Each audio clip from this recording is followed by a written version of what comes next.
నేను ఈ విధంగా ప్రతిరోజు నాతో పాటు నేను కొద్ది సమయాన్ని గడుపుతాను.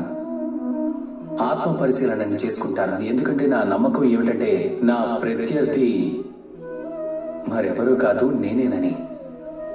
అందుకే నేను స్వయంగా ప్రయత్నిస్తాను నన్ను శ్రేష్టంగా తయారు చేసుకోవటానికి. ప్రతిరోజు స్వయంగా చేసిన కర్మలను మననం చేసుకుంటాను. నిన్న నేను చేసిన మంచేమిటి చెడేమిటి అని. నేను తెలియక ఏదైనా తప్పు జరిగితే దాన్ని ఈరోజు ఎలా సరిదిద్దుకోవాలి. నేను ఏదైతే నిన్న శ్రేష్టమైనది చేశానో ఈ రోజు కూడా అదే విధంగా శ్రేష్ఠ కర్మ చేయాలి. ఇలా ఈ ప్రక్రియలో స్వయంగా నేను ఒక శ్రేష్ఠ వ్యక్తిగా, ఒక శ్రేష్టమైన రాజుగా, ఒక శ్రేష్టమైన తండ్రిగా, కొడుకుగా తయారవుతాను. ఒక శ్రేష్టమైన మనిషి ఈ ప్రకారంగానే మారతాడు. ఇప్పుడు ఈ విషయాన్ని మీరు గుర్తుపెట్టుకోండి. మీకు పోటీగా మరెవరూ ఉండరు, కేవలం మీరు మాత్రమే ఉంటారు. కాబట్టి స్వయంగా మీ కర్మలను మననం చేసుకోండి.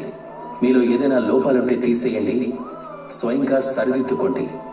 ఈ మనసు ఎల్లప్పుడూ సంతోషంగా ఉంటుంది. అలాగే లక్ష్యాన్ని సాధించి చెప్తారు రాధాకృష్ణ.